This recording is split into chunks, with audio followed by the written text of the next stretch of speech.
William Ruto, the Attorney General, Honorable Dorcas Odor, the Honorable Cabinet Secretary present, the Head of Public Service, Mr. Felix Koskei, Honorable Governor of Nakuru, Susan Kihika, Honorable County Governor of Uasin Gishu, Honorable Jonathan B., the Eacc Chair, Chief Registrar of the Judiciary, invited guests, colleagues from the Eacc, and other distinguished guests, good afternoon. Your Excellency, the Chair has thanked you, but I think as a CEO I also have to thank you again, because by accepting to host us here, there are three things that comes out of you. One, it shows you openly that you are the patron in the fight against corruption. Second, you believe in the institution of the Eacc. And third, you believe in the capacity and ability of the Eacc staff. The Eacc is currently implementing its strategic plan for 2023-2025, focusing on asset tracing as a main pillar of deterrence against corruption. Asset tracing and recovery of corruptly acquired assets, Your Excellency, and unexplained wealth extinguishes directly the benefit obtained through corrupt activities. This strategy helps to create necessary deterrence as envisioned in the United Nations Convention Against Corruption, which Kenya is the first country to have signed that convention almost 20 years ago. Your Excellency, today we are here, we are gathered to witness the handing over of about 35 titles, measuring approximately 18.71 acres with a total value of about 5 billion shillings. Your Excellency, for your information, there are other titles that are in the process, and maybe soon we'll be back here, through your blessing, to have another occasion like this.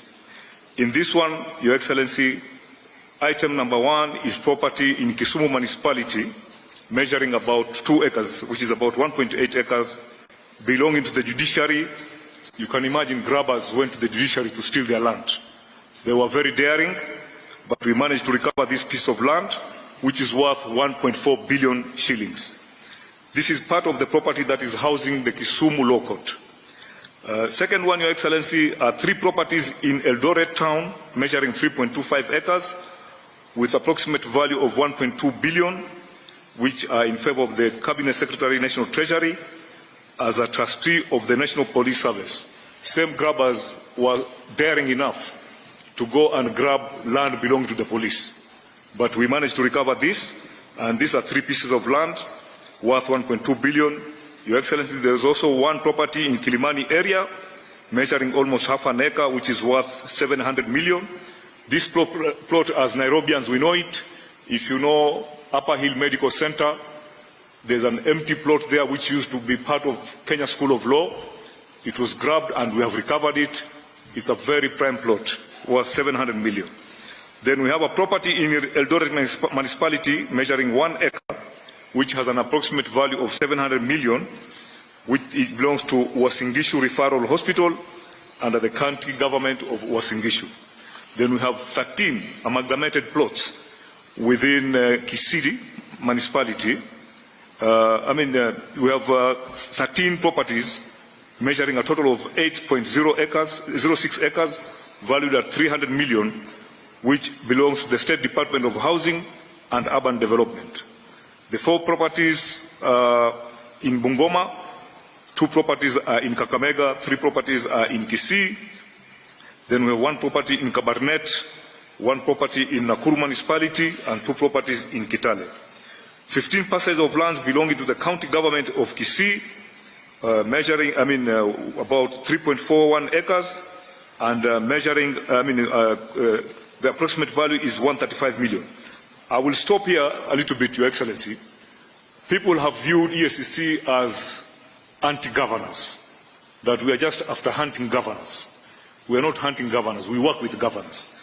This recovery was done because the governor then of Kisii walked into our office and officially complained that some pieces of land have been grabbed, and we assisted. So we are telling governors to go and tell your colleagues, if you have land that you think has been grabbed and you want to come to Eacc, we'll make sure there's no media coverage, because the media sometimes when they see a governor at Eacc, they conclude there's something bad. Sometimes you may be having something good for the country. Then we have 1 property in Nakuru municipality, belonging to the county government of Nakuru, measuring about half an acre, which is worth about 100 million. Your Excellency, in addition to the recovered immovable properties, the Commission also recovered cash assets totaling 511,365,927 belonging to various organizations. Eacc recovered 361,395,356 and remitted to the National Treasury Consolidated Account Fund. The money was recovered from individuals who had irregularly acquired public properties. And the second one is that 79,292 shillings for the Kenya Ports Authority Retirement Benefits Scheme. The money was recovered from a law firm. We didn't want to mention the law firm because we know legal fraternity sometimes can be very sensitive. We don't want to damage somebody's image or whatever. Then we have recovered 70,677,700 shilling for Kenya Medical Research Institute, that is KEMRI Retirement Benefit Scheme. This money was recovered from an individual after a civil process. Your Excellency, as we conclude, I wish to humbly mention to the Commission that the Commission has put in place effective measures for prudent utilization of resources allocated to its operation. However, more can be done. The Commission is faced with quite a number of challenges, among them inadequate resources, and the Chairman has talked about it. Your Excellency, we have an established, approved workforce of 1,508 staff. In the last 6 years, we have just been staggering at half of that level. We have 780 staff, and we believe that the CS Treasury is here. We know the country is facing a lot of financial challenges, but at least give us a little bit like medicine each financial year, so that at least we recruit 50, 100 people, 50, 100, and then we'll be able to meet our target. On top of that, we also have a challenge that this Commission loses very good staff. Very good staff. They leave the Commission because since 2004, Your Excellency, it may not be the right thing to talk about. I know we are having a lot of financial problems, but the Commission since 2004, the SRC has refused to review the salary of the Eacc because they say already compared to the public service, the Eacc, we are overpaid. But it is having a very negative effect. As I'm talking to you, as I'm here representing, last week, a very good investigator was poached by the central bank. So this is what is happening, and I think SRC needs to be told that they should be a little bit lenient to Eacc. With your kind permission, Your Excellency, I request you to hand over the title deeds and checks of the recovered assets.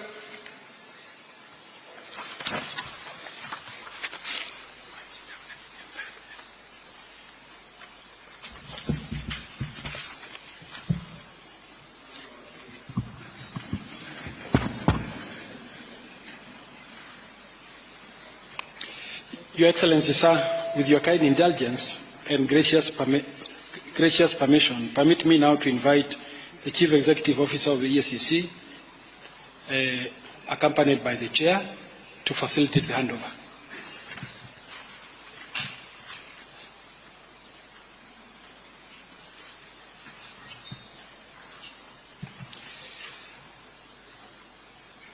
Sir, permit me now to invite Your Excellency to take your place at the arena for the handover of the recovered assets back to state through various public institutions. Sir, the first beneficiary is the National Treasury. I now invite the Honorable CPA John Mbandi, EGH, Cabinet Secretary for the National Treasury and Economic Planning.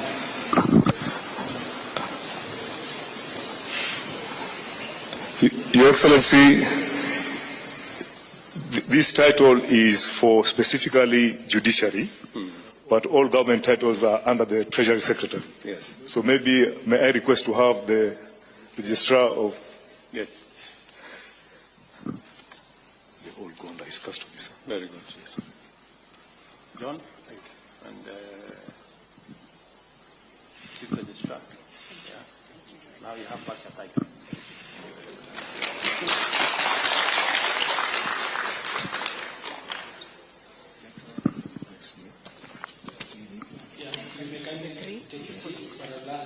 Chief to remain standing.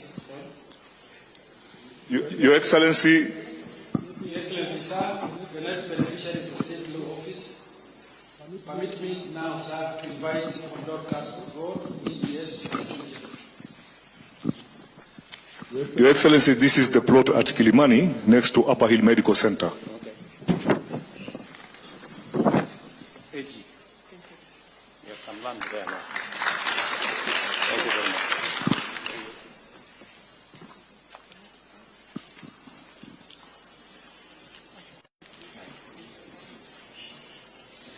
Your Excellency, sir, I will now invite Mr. Gilbert, Mr. Lanat, MBS, OGH, Deputy Inspector General National Police Service, on behalf of the National Police Service. I also invite Honorable Dr. Jonathan B., EGH, Governor of Eacc County. Your Excellency, these are 3 titles belonging to the Kenya Police for Eldoret. Okay. Very good. National Treasury, and we can join.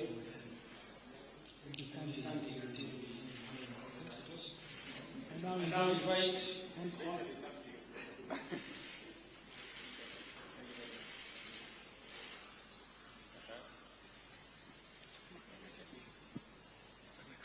now invite Honorable Susan Eacc, EGH, Governor of Nakuru County.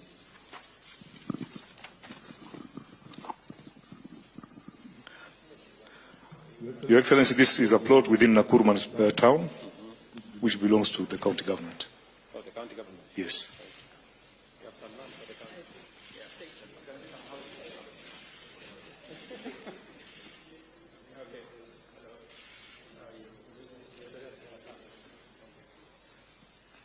I now invite Mr. Charles Hinga, CBS,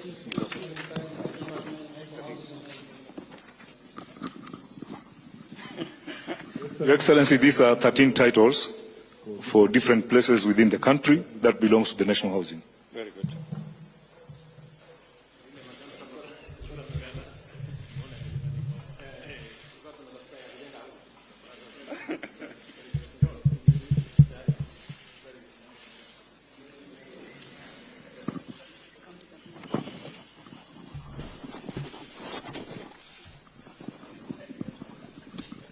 I now invite Mr. Samson P. Wagusi, OGW, Principal Secretary of the National Treasury. Nimwambie hizi kisia.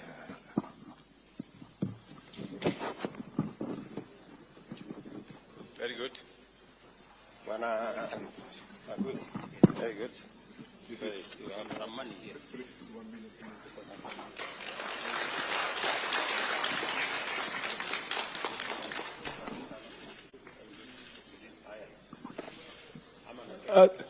Just a minute.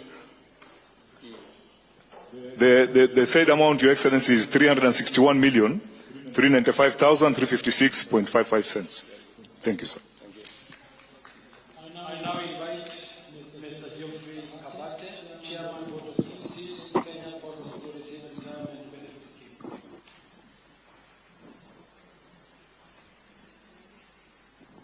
Okay. Your Excellency, this is 79,292,871.25 cents.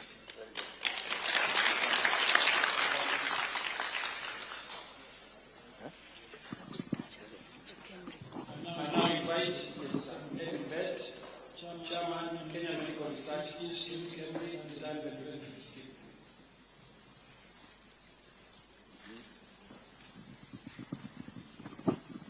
Your Excellency, this one is 70,677,700 shillings.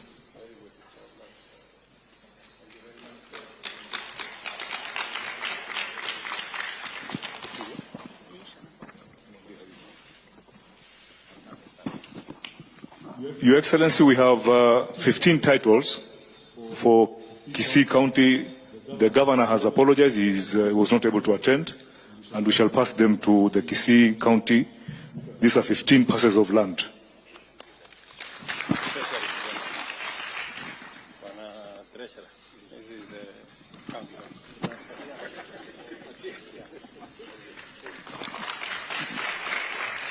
We're done. Your Excellency, we are done.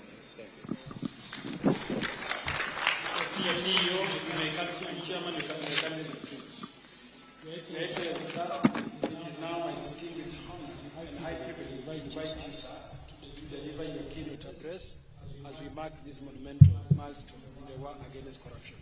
I thank you, Your Excellency.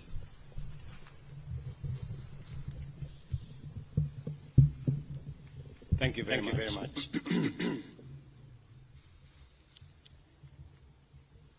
Ladies and gentlemen, welcome to you all as we witness the handover of assets that were corruptly acquired, now being returned to public entities and county governments. This event marks a significant milestone in our nation's fight against corruption. The efforts made and the progress achieved in promoting good governance are undeniable and highly commendable. The government remains resolute in eliminating opportunities for corruption and abuse of office, and in ensuring that the corrupt do not enjoy the proceeds of their illicit actions.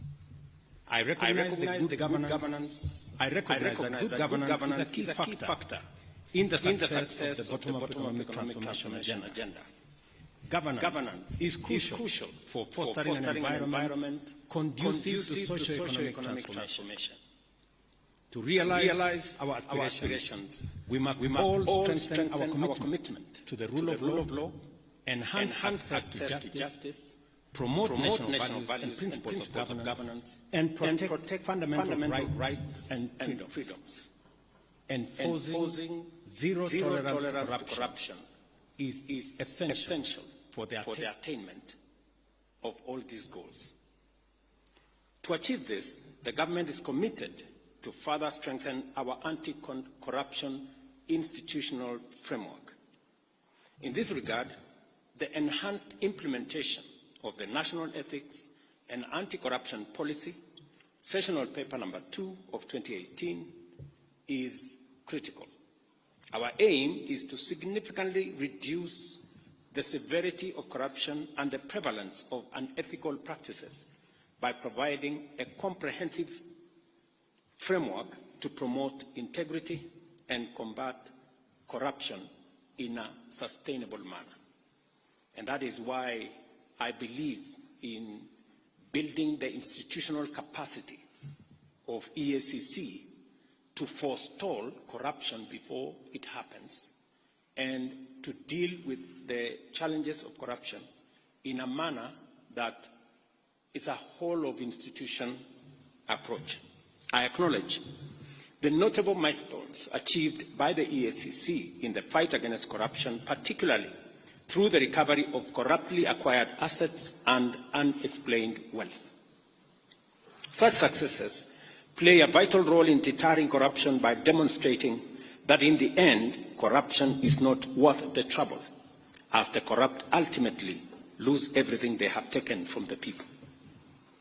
I therefore commend the EACC for recovering assets valued at approximately 28 billion over the last 5 years, including both cash, movable and immovable assets. The EACC has also effectively intervened to prevent the loss of public funds amounting to an estimated 41 billion by deploying various strategies to disrupt corrupt networks.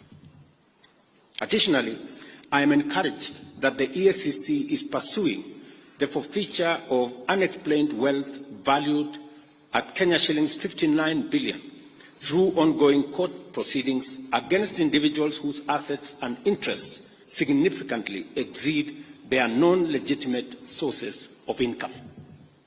And I want to encourage EACC to expedite and also ask the judiciary to expedite these processes so that public resources and public assets can be recovered. As we witness the handover of public assets recovered by the EACC on behalf of various public institutions, I urge the beneficiaries to establish robust mechanisms to protect these assets and prevent further illegal acquisition. The recovered land is located in various parts of the country, including Nairobi, Kisii, Nakuru, Bungoma, Kakamega, Uasin Gishu, and Kisii counties. I would like to take this opportunity to express my profound gratitude for the ongoing development of affordable housing in Nairobi city's industrial area off Enterprise Road. This development is taking place on land recovered by the Eacc, and the beneficiaries will be many Kenyans who deserve economic inclusion. This land, measuring 21 hectares, had been unlawfully taken from the Meteorological Department by private individuals. The recovery of such assets reaffirms Kenya's commitment to upholding the Constitution and fulfilling its obligation as a member of the international community under the United Nations Convention Against Corruption. Ladies and gentlemen, corruption is a serious threat to our nation. It undermines service delivery, weakens public policy, compromises the public interest, and erodes our institutions, depriving the government of capacity to secure the country and deliver development. Corruption endangers all of us, both individually and collectively. As I have previously committed, we are working on a series of amendments to present to Parliament aimed at promoting accountable leadership and integrity in governance. Among these is the proposal to the Evidence Act and the Criminal Procedure Code, along with other relevant legislative updates to statutes concerning corruption. These amendments will expedite the investigation and prosecution of corruption and economic crimes, ensuring that such cases are concluded within 6 months. I made this commitment, and the Attorney General is seized with the necessary work that will go into us engaging Parliament on the amendments to achieve this aim. Additionally, we will propose amendments to the Witness Protection Act to revamp the statutory and institutional framework for protecting and incentivizing whistleblowers. These changes will enhance witness protection and make it easier and safer for citizens to report corruption and other criminal activities. We will also be proposing amendments to the Public Finance Management Act and the Public Procurement and Disposal Act. The goal here is to overhaul the institutional and operational framework of public procurement, which is the biggest challenge that we have. In fact, it's correct to say this is where the devil actually lives, which has been identified as a key area of corruption, conflict of interest, and abuse of office in the public sector. These amendments aim to deploy digital infrastructure to create an open, transparent public procurement platform, allowing real-time, end-to-end public visibility of the entire process, from advertisement to contract award. Number 4, I have engaged with parliamentary leadership and urged Parliament to swiftly pass the Conflict of Interest Bill. I am told there is a mediation process that is going on in Parliament, but I have told them with clarity that I will veto any bill that does not establish a high standard of accountability, integrity, and anti-corruption measures, and I will fully exercise my powers under Article 115 of the Constitution to ensure that the bill meets the rigorous standards set out in the original draft bill. Because some amendments have been introduced to water down what the original bill envisaged. We must do everything within our power to end corruption in every organization, at every level of government, and across all regions of our republic. To this end, everyone entrusted with public authority must be held to high standards of transparency and accountability. Parliament and all stakeholders must work together to strengthen the anti-corruption legal framework, ensuring the swift resolution of corruption cases. We must also foster partnership to raise public awareness of Chapter 6 of the Constitution, integrate anti-corruption education into school curriculum, and support grassroots organizations and citizen action groups in promoting good governance at every level. I commend the Eacc for its dedication in the fight against corruption, and I want to confirm to both the Chair, the Commission, and the CEO that they have my government's full support. And we commend you for what you have achieved. We know there are challenges, budgetary challenges, but the one item that I insisted that should not face the budget cuts that we were going through is the Eacc, because I know the importance and relevance of what you do in safeguarding public assets and public property.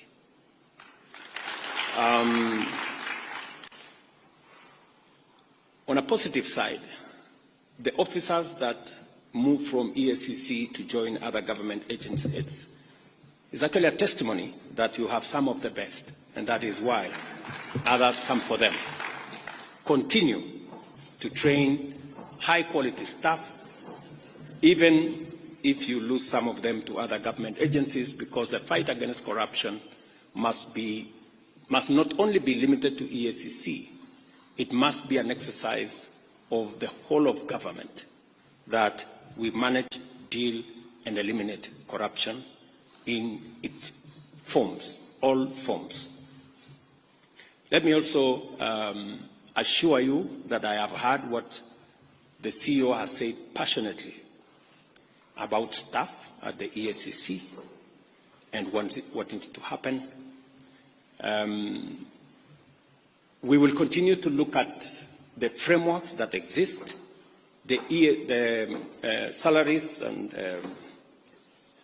commission is seized with all these matters, and we must continue to respect the salaries commission, because they help us manage the resources that we have within the exigencies of all the requirements that come from all departments.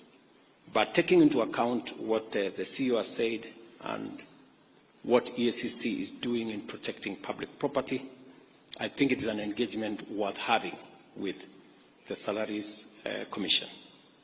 So we will look at the opportunities available, and as we turn around our economy, and I'm very happy with the progress that we have made, we should be able to make additional resources available for Eacc to continue the good job that they are doing. I also want to state categorically that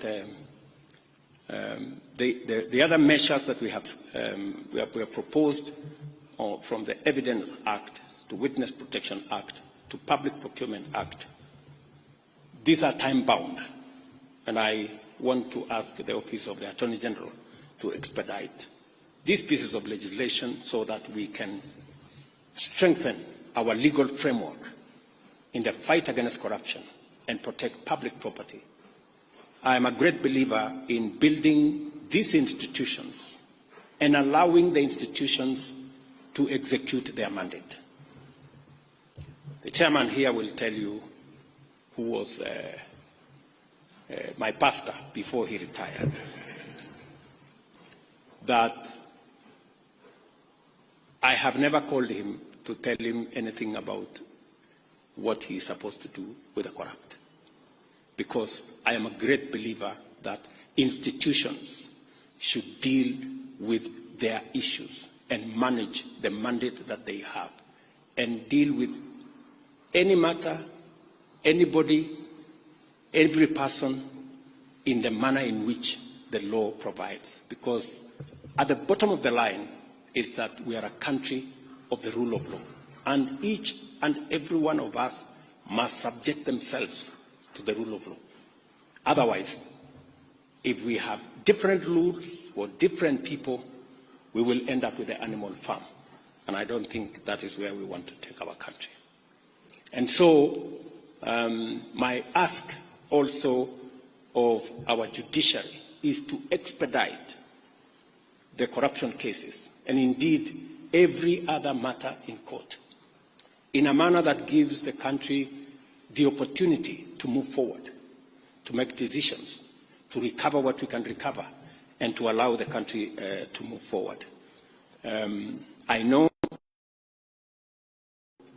indicated to me the budgetary challenges that they have, and I think it's the case with all our other institutions, and it is a bigger statement as to what we need to do as Kenyans on how to make sure that we use the resources we have in a very prudent manner, and we also find ways and means of ensuring that we have sufficient resources and we account for them.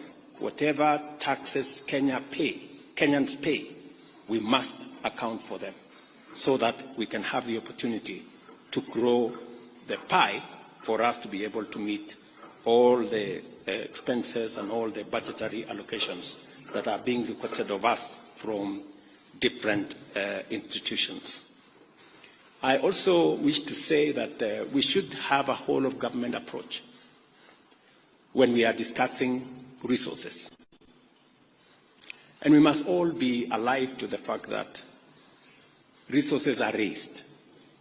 And so we must all contribute to making sure that we have the requisite resources to be able to meet all the needs and the requirements of all the institutions that support our governance structure and provide the resources for the development of our country. I am very confident that working together between the judiciary, the legislature, and the executive, as we have undertaken, we should be able to move the country pretty fast into the next level. So again, I commend Eacc, and I want to assure them that we will continue to undertake necessary reforms to strengthen oversight institutions and improve service delivery to all the people of Kenya. And I'm asking all arms of government to work together in concert to make sure that we not only raise the resources that are necessary for us to run the affairs of our nation, but resources raised must also be protected by all of us, making sure that we account for every tax that is paid for by the people of Kenya, and those who corruptly acquire them are made to pay, and assets and properties and resources recovered in the manner in which Eacc have done. So thank you very much. My very best wishes. And again to Eacc, congratulations.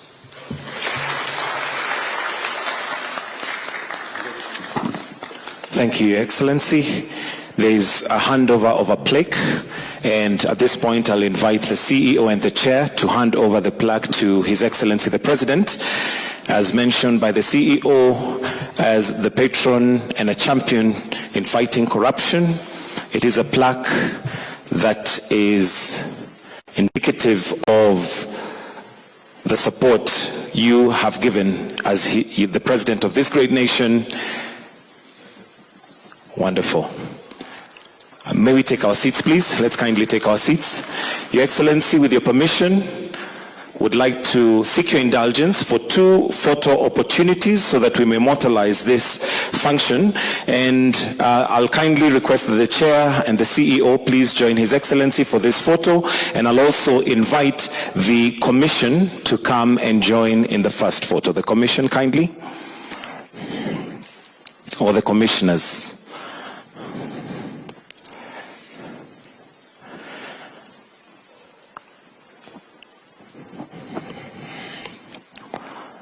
The next photo, we are going to be inviting those that have received some of the assets. We'll call them for this occasion beneficiaries as they hold them in trust.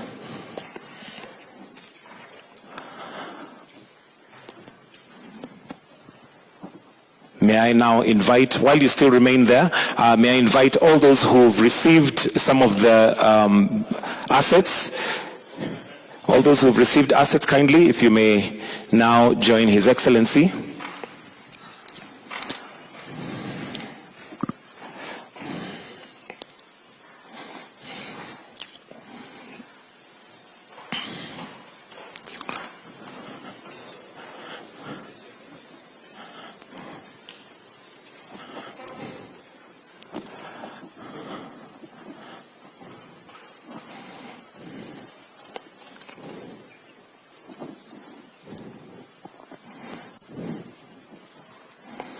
And with that, I'll request that we all retreat except His Excellency, the President, and I'll request that we all be upstanding as we now finish with the national anthem. The national anthem.